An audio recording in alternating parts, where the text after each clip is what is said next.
MP Anwarul Azim হত্যার ঘটনা তদন্তে কলকাতার পুলিশের একটি টিম কিছুক্ষণের মধ্যে ঢাকায় আসছে।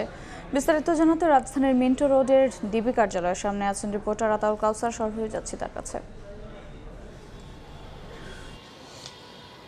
জি, যেমনটি এর আগে ডিবি প্রধান হারুনুর রশিদ আমাদের জানিয়েছিলেন যে তারা এবং কলকাতার পুলিশ তারা উভয়ই সহযোগিতামূলক মনোভাব নিয়ে একে অপরকে সহযোগিতা করছেন এই পুরো বিষয়টির রহস্য উদ্ঘাটনে।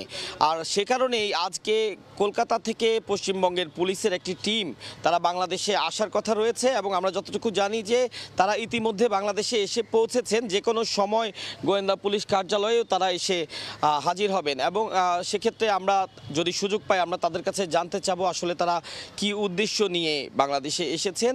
যতটুকু আমরা এখনো পর্যন্ত জানতে পেরেছি, যেহেতু হত্যাকাণ্ডটি কলকাতায় সংঘটিত হয়েছে, অর্থাৎ প্লেস অফ অকারেন্সটা পিও আমরা যেটাকে বলি সেটি ছিল কলকাতায়, তো সেক্ষেত্রে কলকাতার পুলিশের একটি বিশেষ তদন্ত দায়িত্ব গুরু দায়িত্ব পড়ে যায় যে তারা আসলে মূল বিষয়টি উদ্ঘাটনের চেষ্টা করেন।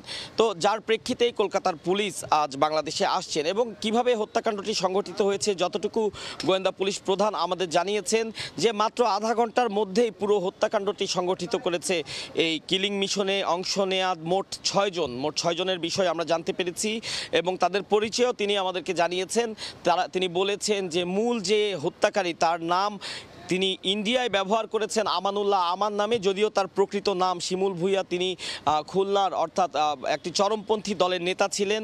তার বিরুদ্ধে একাধিক মামলা ছিল, একাধিক মামলায় তিনি দণ্ডপ্রাপ্ত আসামিও ছিলেন এবং তার আরেক সহযোগী তানভীর ভূঁইয়া তিনিও ছিলেন। মোস্তাফিজ নামে একজনের নামও আমরা পেয়েছি এবং এই পুরো কিলিং মিশনে মোট 6 জনের মধ্যে একজন কিন্তু নারী ছিলেন, তার নাম সেলেস্তা রহমান।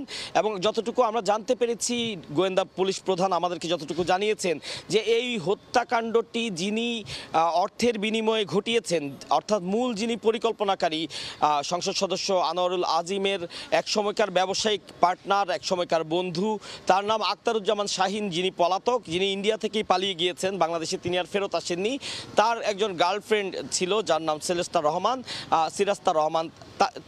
তিনি এই 6 জনের কিলিং মিশনের মধ্যে একজন নারী ছিলেন এবং গোয়েন্দা প্রধান বলছেন যেটা কি কোনো হানি ট্র্যাপ ছিল কিনা বা অন্য আসলে কি ধরনের বিষয় ছিল, এই মেয়েটির কি ভূমিকা ছিল, তা পুরো তদন্ত শেষে তারা আমাদেরকে জানাতে পারবেন। তো যেমনটি বলছিলাম যে বাংলাদেশ পুলিশ এবং কলকাতার পুলিশ উভয়েই একসাথে এই পুরো বিষয়টি তদন্ত করে রহস্য উদ্ঘাটন করবে, এমনটি আমাদের জানিয়েছেন ঢাকা মহানগর পুলিশের গোয়েন্দা প্রধান। তো এই তদন্তের বিষয়ে এবং এখন পর্যন্ত যা হয়েছে তা নিয়ে এই ছিল সর্বশেষ আমার কাছে। সরাসরি যুক্ত ছিলাম রাজধানীর মিন্টো রোডে।